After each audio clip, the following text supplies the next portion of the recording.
Bonjour, la vidéo que vous allez découvrir a été réalisée dans le but de vous apporter des informations complémentaires dans le large domaine des problèmes cardiaques. Pour cela, nous sommes allés interroger différents spécialistes de la question au niveau des secours, des urgences, de l'aspect médical concernant l'adulte, mais aussi l'enfant et le nourrisson.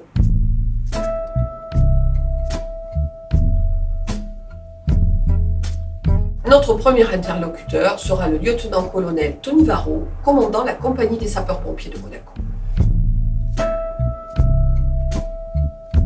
Colonel Varro, merci de nous accueillir. Notre première question est la suivante.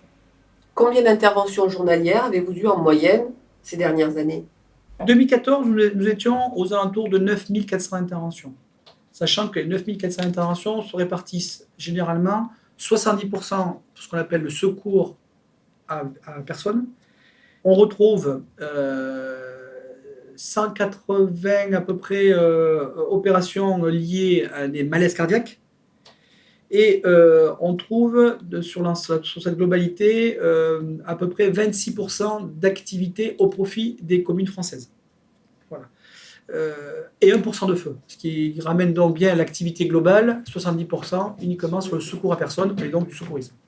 2015 devrait nous faire atteindre le chiffre de 10 000 interventions, ou du moins l'effleurer, et c'est essentiellement la proportion du secours à victime qui a encore augmenté. Dans les faits, à Monaco, comment est organisée l'intervention conjointe sapeurs-pompiers, médecins urgentistes ? Alors, à Monaco, comment c'est organisé ?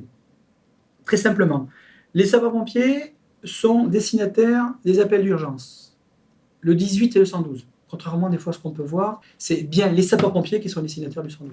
Donc ce sont deux numéros d'urgence. À partir de ce moment-là, le centre opérationnel des sapeurs-pompiers déclenche les secours en fonction, bien évidemment, de la demande qui est formulée. En fonction du message d'alerte, les sapeurs-pompiers feront partir les moyens appropriés. Le médecin n'est pas systématiquement, je dirais, envoyé sur place avec les sapeurs-pompiers. C'est fonction de la gravité de l'intervention. S'il s'agit de malaise cardiaque, le médecin sera tout de suite mis, je dirais, au départ.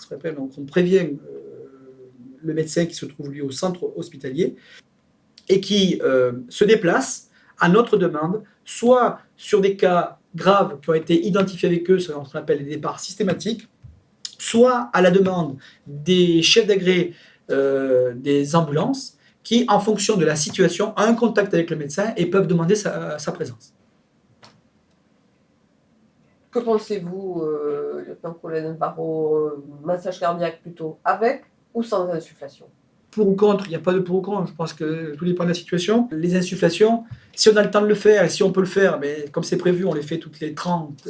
Si on sait le faire et correctement, parce que si on a malheureusement une mauvaise position, on va souffler dans l'estomac, c'est inefficace. Je crois qu'il faut prôner le geste efficace au profit de dogmes bien arrêtés en disant il ne faut pas faire ci, il ne faut pas faire ça. Ce qui est important, c'est que dans l'arrêt cardiaque, c'est de refaire circuler le sang, et donc ce qui est important, c'est de pouvoir masser. Alors ça, c'est effectivement le message que l'on peut passer à les secouristes, s'ils ont quelques réticences à avoir soufflé pour diverses raisons, soit un trauma de la face, soit, je dirais, peut-être une situation qui ne leur permet pas de souffler, je dirais, dans la bouche, correctement en ayant dégagé les voies respiratoires, bien évidemment, privilégier le massage cardiaque avec une pression sternale conséquente, puisqu'on demande quand même de bien enfoncer, je dirais, la pression de 5 voire 6 cm pour pouvoir avoir un massage efficace sur le rythme qui est maintenant de 100 par minute. 100 par minute, c'est énorme. Hein. Oui, tout à fait. Déjà, le rythme à tenir, il n'y a pas de... Il faut avoir un métronome pratiquement pour procéder, parce que avant on avait 1 et 2 et 3, on n'est plus à ce rythme-là. Ah non, 100 c'est 1, 2, 3, 4, 5, 6, c'est très rapide. Nous, on travaille toujours avec massage cardiaque et insufflation. Pour un massage cardiaque en principauté, moi, ce qui me concerne, on aligne effectivement une ambulance et 3 hommes, mais on met derrière un engin pompe, c'est 5 hommes. C'est-à-dire que pour un seul massage cardiaque, vous avez 8 hommes mobilisés. Donc, effectivement, c'est 8 hommes pour pouvoir durer. Donc, le message, est-ce qu'on doit insuffler ou pas insuffler ? Il y a un rythme qui est imposé, qui est enseigné. On dit toutes les 30 mouvements, on fait une insufflation. Si vous pouvez le faire, faites-le. Si vous ne pouvez pas le faire, ne le faites pas. Avez-vous des chiffres à nous communiquer concernant l'utilisation des défibrillateurs mis en place sur la voie publique en principauté? Alors effectivement, la Principauté était un des premiers pays, je dirais, à se doter, pays d'Europe, hein, à se doter de défibrillateurs. Elle en compte aujourd'hui 26. 26 répartis, je dirais, dans des endroits un peu stratégiques. Entre-temps, ces appareils ont été, je dirais, on fait les petits, puisque beaucoup d'établissements s'en sont dotés, hein. On en est à plus de, on doit affleurer, je dirais, aujourd'hui une centaine d'appareils présents sur le territoire, sur 2 km². Moi, la question que je pose, c'est d'abord, les gens savent-ils vraiment où ils sont positionnés? C'est la première question.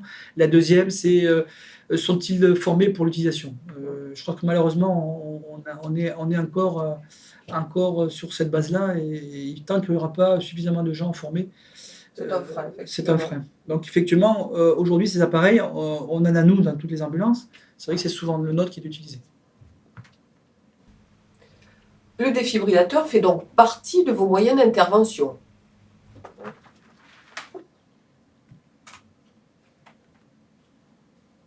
Effectivement, aujourd'hui, c'est un outil qui fait partie, je dirais, de nos équipements. Que ce soit les équipements dans les ambulances, que ce soit même des équipements d'équipes isolées de secouristes qui ont des sacs de premiers secours avec ce type de matériel. Donc nous, effectivement, ce matériel, on l'utilise assez bien, il n'y a pas de problème là-dessus. Sûrement, il est très simple, 1, 2, 3. Nous, on essaie de valoriser la simplicité, c'est-à-dire qu'ils soient faciles d'emploi. On retrouve à l'intérieur les patchs, évidemment, le rasoir qui va bien, pour se faire une beauté. Voilà, donc je n'ai rien à dire de spécial sur. Les électrodes ne sont pas raccordées? Non, c'est des patchs, parce que c'est en fonction de ce qu'on utilise. Enfant, on a des patchs adaptés. Oui, ça c'est le patch enfant, donc bon, je ne vais pas l'ouvrir, mais Non.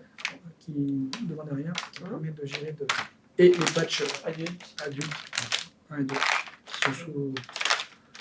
qui sont sous vide. Voilà. C'est ce qui explique qu'ils ne sont pas directement. Mais ça prend 2 minutes. Hein. Oui. Cet appareil-là détecte à un moment donné ce qu'on appelle l'arrêt cardiaque par mort subite. C'est-à-dire qu'un seul coup, pam, on a la personne qui tombe. Pourquoi? Mais le cœur, en fait, il fonctionne de manière anarchique, à très, très grande vitesse, mais il n'est pas du tout efficace pour propulser le sang dans les vaisseaux. Et le seul moyen de le faire repartir, c'est un petit peu comme une voiture, il faut lui injecter un coup de choc électrique qui va, à un moment donné, réinitialiser la machine. Donc, ce choc électrique, il est toujours précédé effectivement d'un massage. Alors pendant qu'on masse, on prépare, crac, c'est pour ça qu'on est aussi nombreux, on prépare, on ouvre les patchs, on les positionne, on continue à masser. Et quand c'est raccordé, à un moment donné, il faut s'arrêter les quelques secondes pour que lui analyse, je dirais, la présence ou pas d'une fibrillation. Et quand il détecte cette fibrillation, à un moment donné, il demande de se mettre en sécurité. On s'écarte, on laisse faire l'appareil, vous pouvez choquer. Et le choc, il est toujours commandé manuellement. C'est pas un automatique, hein. Heureusement d'ailleurs. Ce qui permet d'écarter les secouristes. Il dit vous pouvez choquer, on choque. Il envoie un premier courant électrique. Il refait l'analyse. C'est lui qui dit vous pouvez reprendre le massage cardiaque. On recommence le massage cardiaque, les différents gestes. Il va redemander à un moment donné, s'il ressent quelque chose, d'enregistrer encore en rythme, et il demandera ou pas de choquer. Donc c'est quand même quelque chose aujourd'hui qui est très très bien intégré dans les techniques, qui fonctionne assez bien, qui fait, je dirais, qui est maintenant un élément incontournable de nos techniques d'intervention au niveau, je dirais, animation cardiaque. Après, bien évidemment, le médecin, lui, intervient avec des appareils beaucoup plus sophistiqués, qui permettent d'avoir un électrocardiogramme, et surtout avec des produits qui permettent de plus de donner quelques l'adrénaline notamment, pour restimuler. Depuis maintenant 1 an, on a été approché et les sapeurs-pompiers assurent le suivi et la maintenance de tous ces appareils qui sont donc implantés sur la Principauté. On fait à peu près, je crois que c'est 2 visites par an de ces appareils. Colonel Barrault, merci pour tous les renseignements que vous nous avez fournis. Merci à vous.